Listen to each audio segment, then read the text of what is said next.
Welcome to Distribution Talk with Jason Bader, the show where we dive into the stories, struggles, and solutions from business owners and thought leaders in the wholesale distribution market. Hi friends, Jason here. In this episode, I had the pleasure of catching up with Ed Flemmons, president of Pool Supply Company based in Memphis, Tennessee. Ed's company is a third-generation wholesale distributor to the pool and spa industry. This is definitely a niche market made up of one publicly held 900-pound gorilla and a host of smaller privately held competitors. Ed is one of those leaders that is constantly looking at the future of the industry. Although they've been building their own footprint over the years, Ed has been highly focused on strengthening the buying group he is the president of. Whereas many buying groups focus on rebates and squeezing the suppliers, Ed is invested in the strengthening of relationships and building a better value proposition with these vendor partners. I hope you enjoy our conversation. All right. Well, hey, Ed, thank you so much for agreeing to be on Distribution Talk, and welcome. Thank you very much. My pleasure.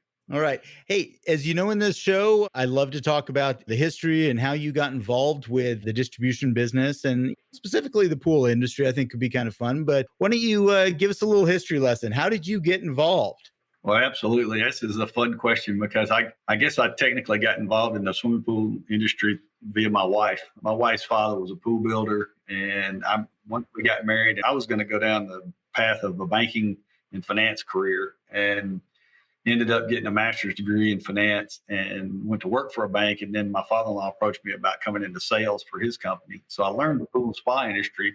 And my brother-in-law and I, over the years, we slowly dabbled in wholesale sales outside the normal retail sales we were doing in the industry. And over time, we really enjoyed that component of it more and just got to the point where we thought we would like to go one direction or another. And we had access to brands. Our industry, it was a slow evolution process as compared to other more mature industries like HVAC and electrical and plumbing.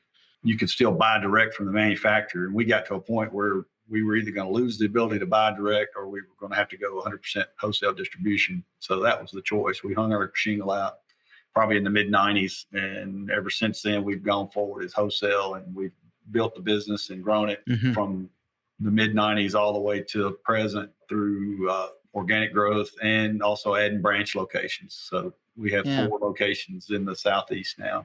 Is that still the case? Because you all were really what I guess you all would consider more the contractor dealer side before, and the manufacturers then started to swing towards, you're going to have to go through a wholesaler or something like that. I mean, that sounds pretty nice actually from our world right now. Right. But now is that kind of swung the other direction that now dealers are able to go direct again?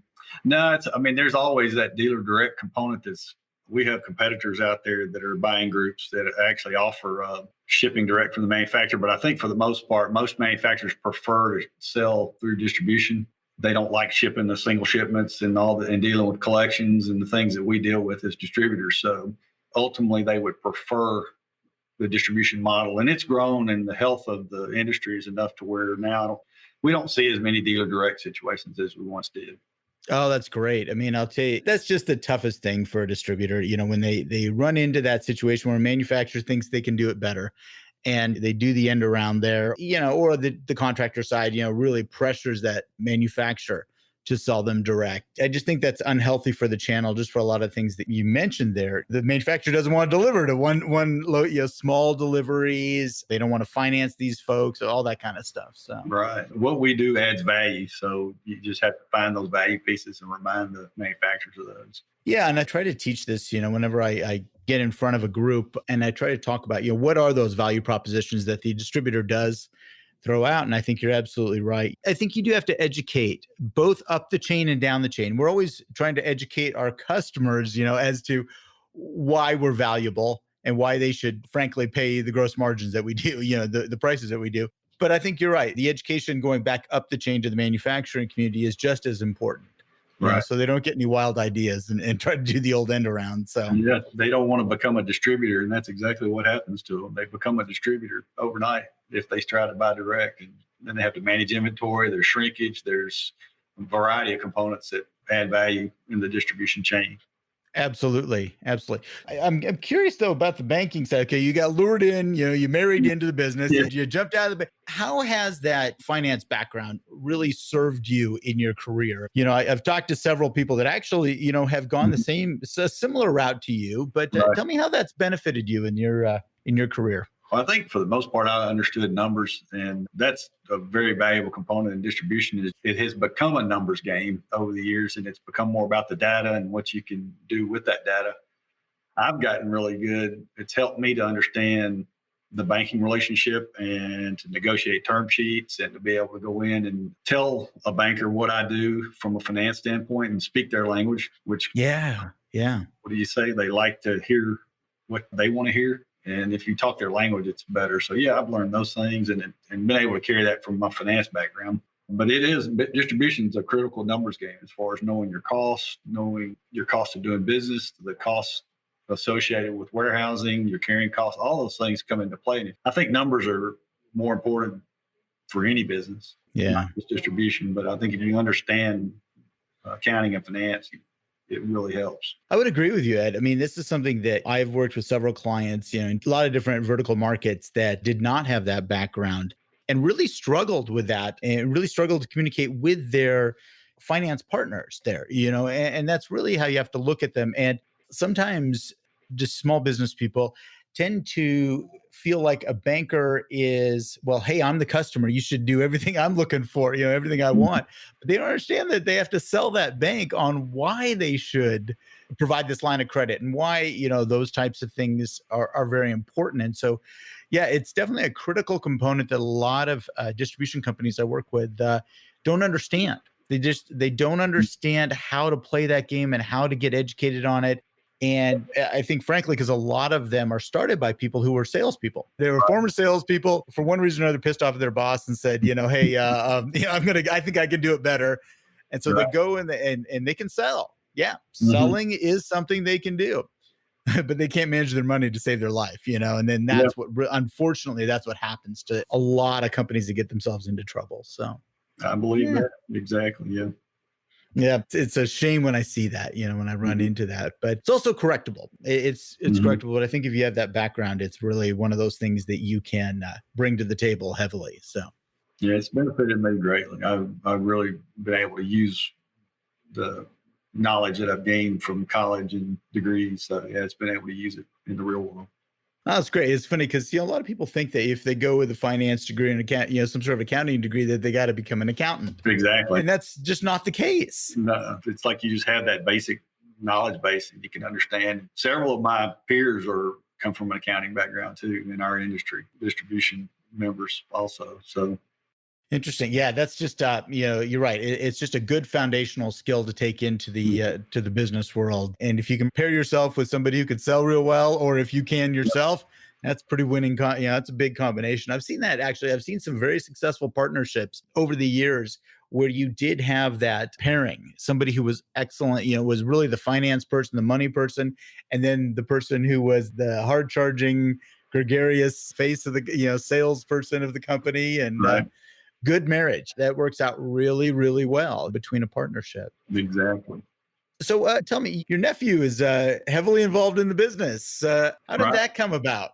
Yeah, he's third generation. And I guess my brother in law and I were the ones that started the wholesale company for the pool and spa industry.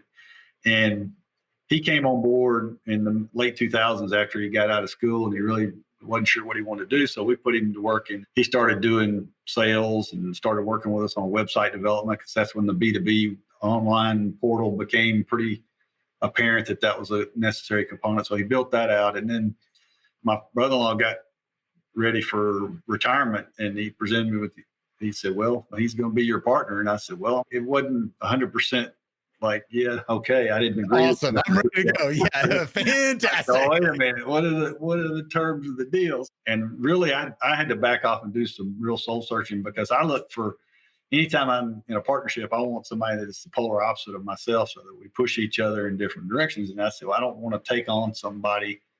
So I really had to think through his personality and how we meshed, and ended up being a really strong but different meshing of opposites. He's very strong on numbers and data analytics and is weaker in sales. I'm stronger in sales, so I'm more of the people person. So we really are opposites. But my brother-in-law was more of a hard driving, get things done, and I was more relaxed and took it at my own pace. So I had to switch my opposite, but I've got an opposite. So that was the key thing, was knowing that I wanted somebody.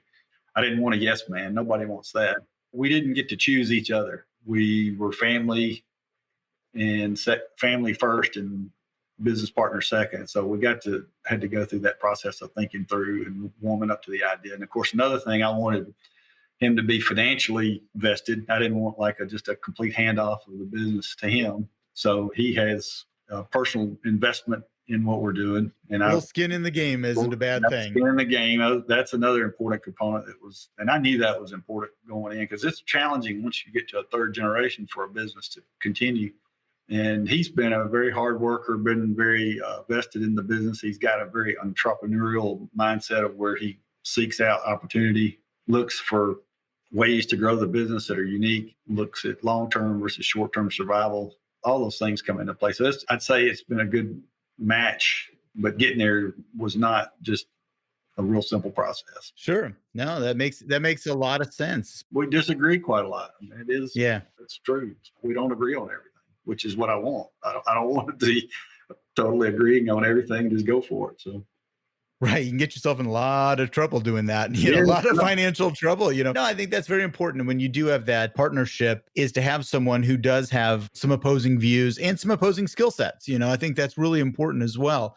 Just as I was talking about the heavy sales and the heavy finance person, with you having to, even though you do share that love of numbers between the two of you, you had to really, develop different skills in order to be the opposite of Sam going in. Mm-hmm. So. Yeah, I think it's been a good one. I mean, just looking from a far observation, I've seen Sam over the years develop, and his ability to really analyze and look at, especially around suppliers and supply chain, and making sure product is in your place when it needs to be there. No, that's it's a very big component, and I am glad though that you did get him to have a little personal skin in the game, because that's important. I mean, if it's handed to him, then it's not as important, or it's not as meaningful. I was always a proponent of that. And that came in lieu of I've always heard that when you got multiple generations, they should go work somewhere else first and then come back into the business. Yeah. And he didn't necessarily come from that aspect of it. So that was a trade-off. I just wanted, we wanted to equalize things, but that was one. And I still believe that. Yeah. Bring me something of value versus me just teaching. I'd like to bring outside ideas in if I can do it. Yeah, sometimes it's possible, and I do, generally speaking, if asked, I will recommend that a younger generation spends time away from the business so that they can get beat up a little bit from people that are non-family members. You got to get kicked in the teeth a couple times, before you come into the family business. And I did the same thing in my personal career. That was something that I had to experience as well. Is go out, get told no enough times and have to work for things and not have some things handed to me. So if we could segue a little bit, talking about your industry, and it kind of comes back to that discussion about wholesale and whatnot. One of the things I've noticed about working in your industry a little bit, and especially, with the group, is that you all have some very dominant brands in there on the equipment side.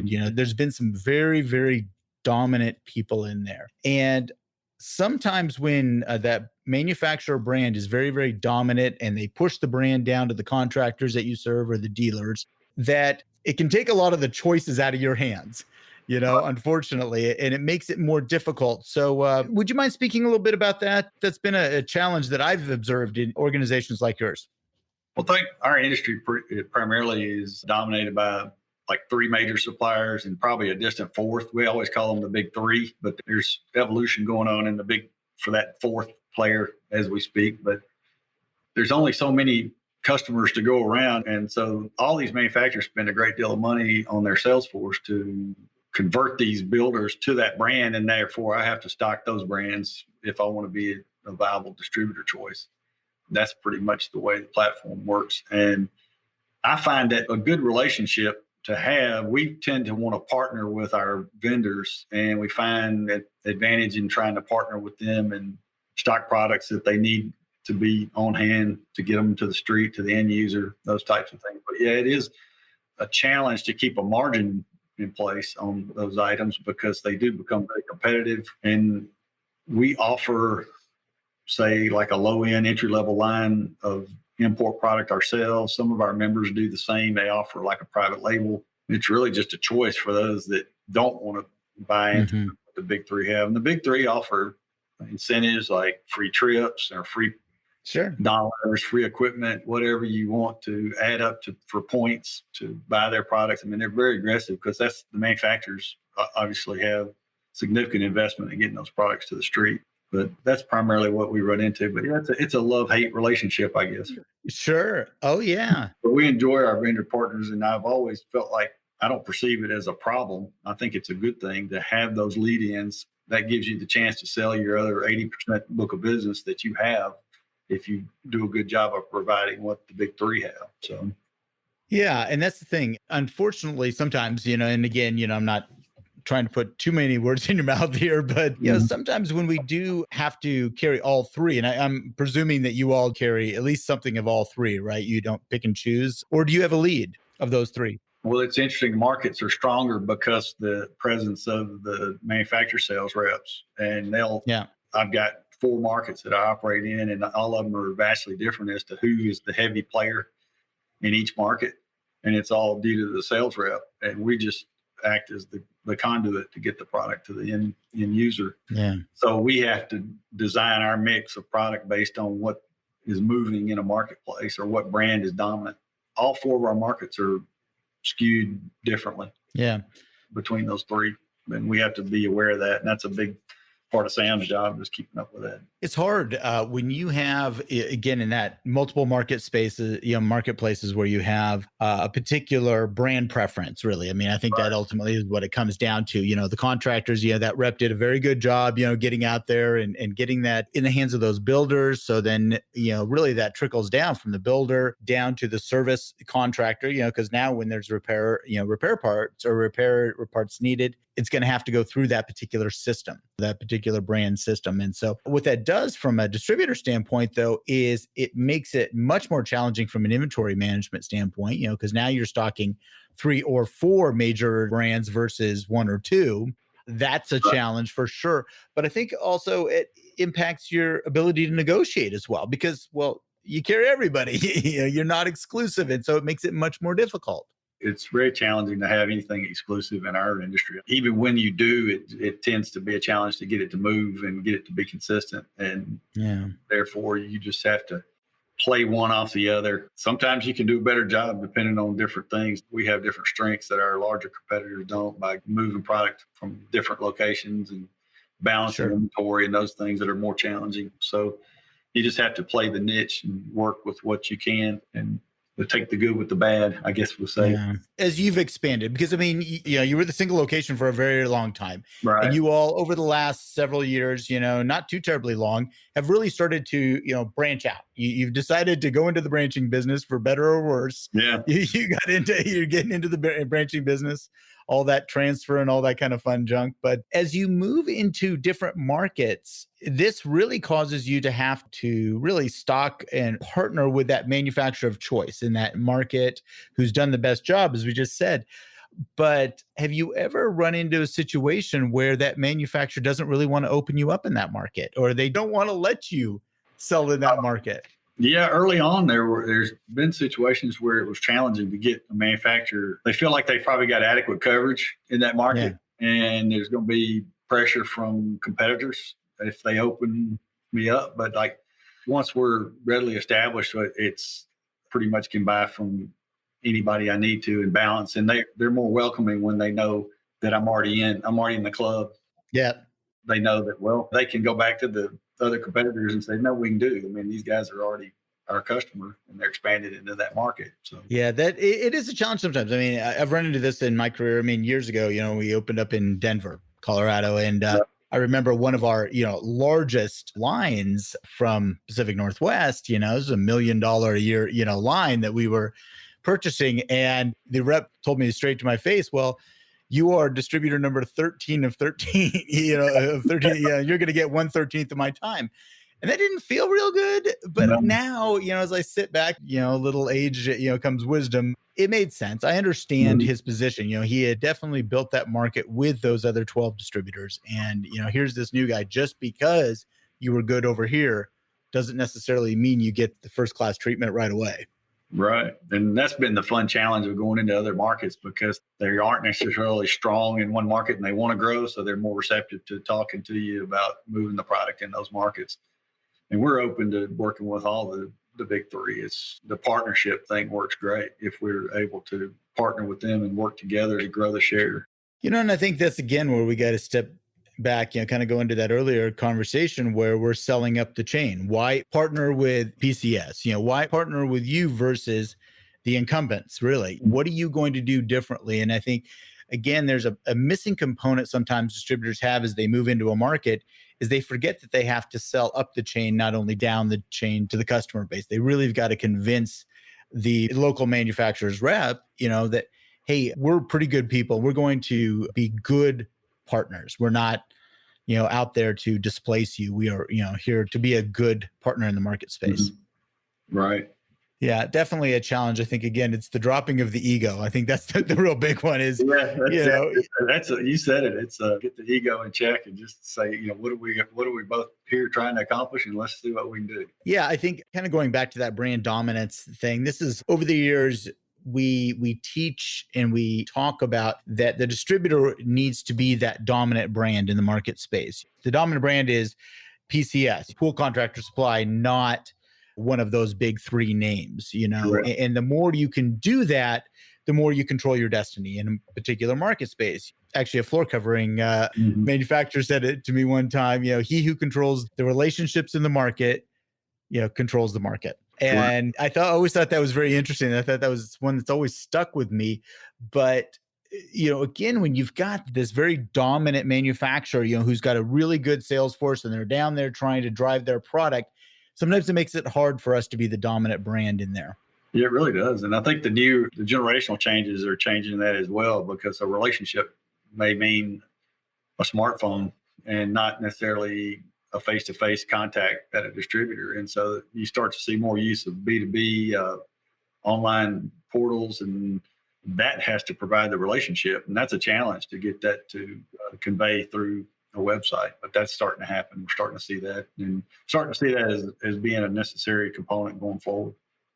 Well, I think that, as people become much more adept to these Zoom based or, relationships or these over the screen relationships, that you can actually find ways to reach people in a different manner and frankly, a more efficient manner. I hate to say it that way, but it is more efficient. It's just not as touchy feely, not as personable, but it is much more efficient going forward. More efficient. It's been interesting because it's like, we're used to doing things the same old way and getting the same result, and that's not going to work from here on out. It's the model's changing, the model's moving around a little bit. It certainly is. I mean, quicker than quicker than many of us want to admit it, but it's changing. One thing that came to mind is I was thinking about, we were talking about jumping into those markets, and they're all vastly different, as you said. Have you ever been approached, as you're expanding? And again, you haven't had a long history in expansion in your organization, but have you been approached by manufacturers that said, "Hey, I've got a hole in the market space. Would you be willing to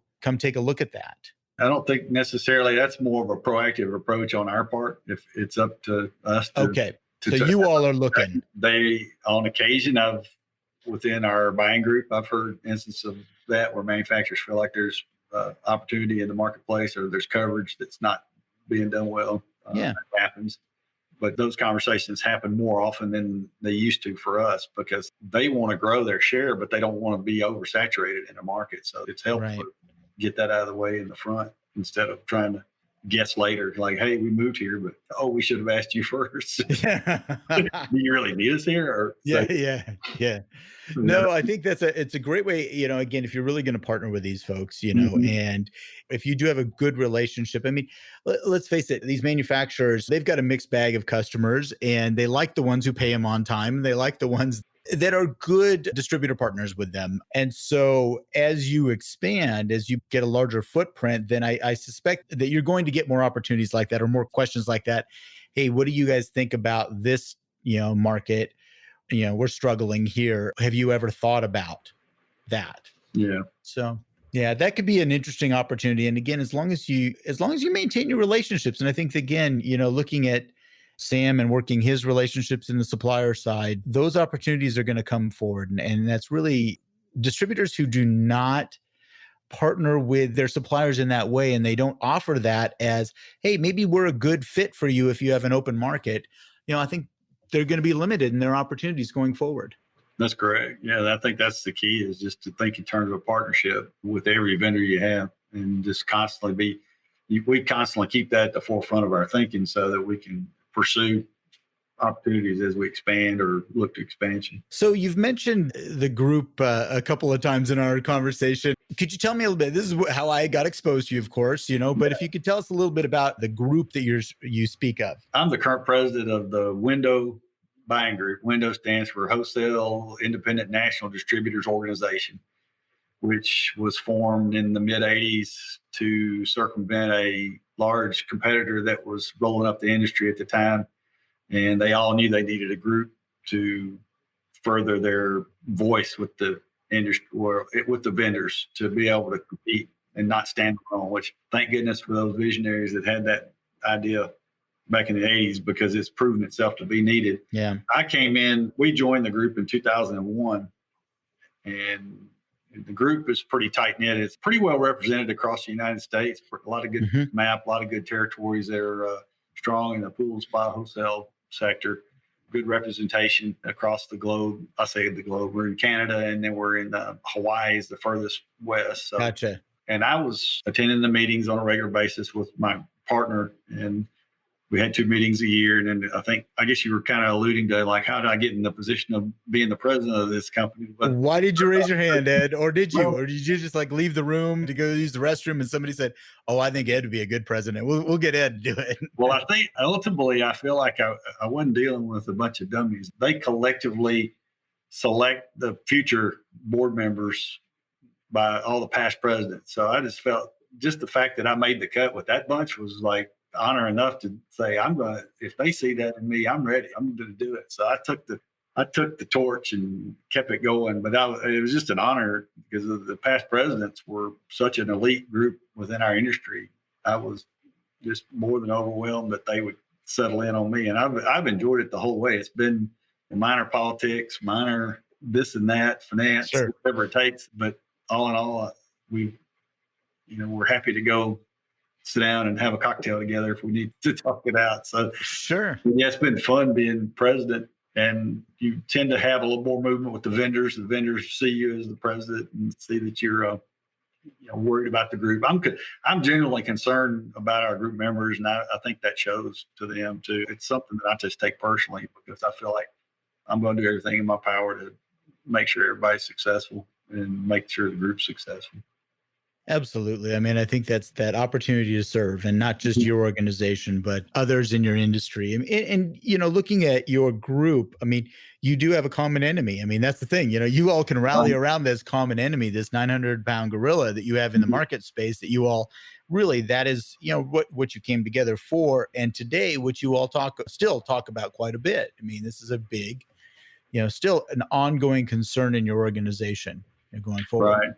Yeah, it's a very big concern. There's always the question is how competitive are we and can we remain competitive? And you start seeing margin pressure and you go, well, it's either coming from my pocket or the vendor's pocket or the customer's got to pay more. Which one's easier? And there's none of them are easy. So it's a challenge. But then you always wonder, how much more scale my competitor has just due to buying power and things of that nature. And I think being that president of the organization, not all the companies are like you. There is a wide diversity of different organizations with different needs, at different stages of their evolution, that sometimes that's a little difficult to try to appease that whole group, when you're doing programs and whatnot. Exactly. Yeah, you get a little different, like size can move more volume, and you get people that have different ideas and visions about products that can move versus a smaller guy may not see that have the same vision. So I like to hear everybody's side and get everybody's side out, and then get to do more facilitating in our meetings and get more thought out there about why they see things certain ways. Yeah, I think one of the things that you have to be careful about, especially if it's a tight knit group, you got to be careful that you all don't rest on your laurels. Because early on, I'm sure there was some success, some good success, presenting yourselves as a collective to this manufacturing group. But it's got to move, it's got to change, And unfortunately, sometimes when groups stay too stagnant, and this is the same way we've been doing things forever, they flatten out, or they start to lose membership. Correct. Yeah, you see that as a major evolution piece. Our group's kind of always had the same mantra of just moving on and then adding members. And then now we're starting to see pressure from members that are aging out, going to next gen, or deciding what to do with their companies. And those types of things create challenges. Had some that just may have sold out to the competition, sold out to Pool Corp, which is one of our larger companies. Those types of things are happening. So the group's shrinking from that aspect, but then there's opportunity to add more, add new members. The newer membership is not there as much as it used to be. Yeah. It's been a challenge, but so far, a lot of our members are growing organically by adding branches and growing their own companies. So that's been a new, interesting piece that's come on in the past 5 to 10 years. Yeah. And I think, again, as the leader of that group, at least for the period of time that you're elected, you do have a little bit of an opportunity to influence that and help the group understand that, if you're not growing, you're dying. We only coast one way. Yeah. That's a big one. Going back and thinking about that, getting members in or looking at new members or really retaining members, I think a lot of times that the value proposition has to be revisited. Why is WINDO viable? Why is it a valuable thing for these distributors? So yeah, that's definitely the challenge, that you all are working on right now. Exactly. Yeah, because I believe the dynamics of the value a group brings have changed, and we're having to meet those changes and add on and look at ways to make the group that much more valuable by adding a value proposition that we may or may not already have. Right. It's that step back and go, okay, wait a minute, I can't coast anymore. I better figure out what we're really good at and how do we enhance those services? Because as you said, not only from trying to find new members, but honestly attracting that next generation inside the companies today, because why stay? If there's no value anymore, why stay in the organization? Why spend that money, to do that? And that's right. And that's been a fun piece of my presidency is I've gotten to see the faces change in the room as we start to bring in that next generation or the legacy members start to hand off to the younger crowd. And it's been a real interesting short process. It's happened in a little quicker than you wanted. Yeah. And it has been great because you bring in all these fresh minds and they think, I like the way the younger generation thinks. They don't look at it as status quo. It's let's figure out what we can do and do better. And they're more vocal and more interested in growing and figuring out ways to make things happen. So that's been a fun part. Let's go along, get along, and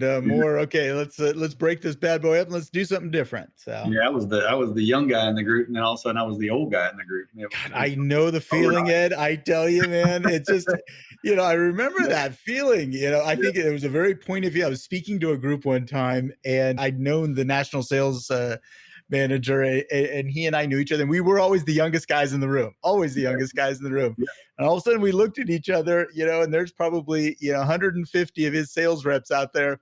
We looked at each other and go, man, we're not the youngest guys in the room anymore. So it's like overnight. It was.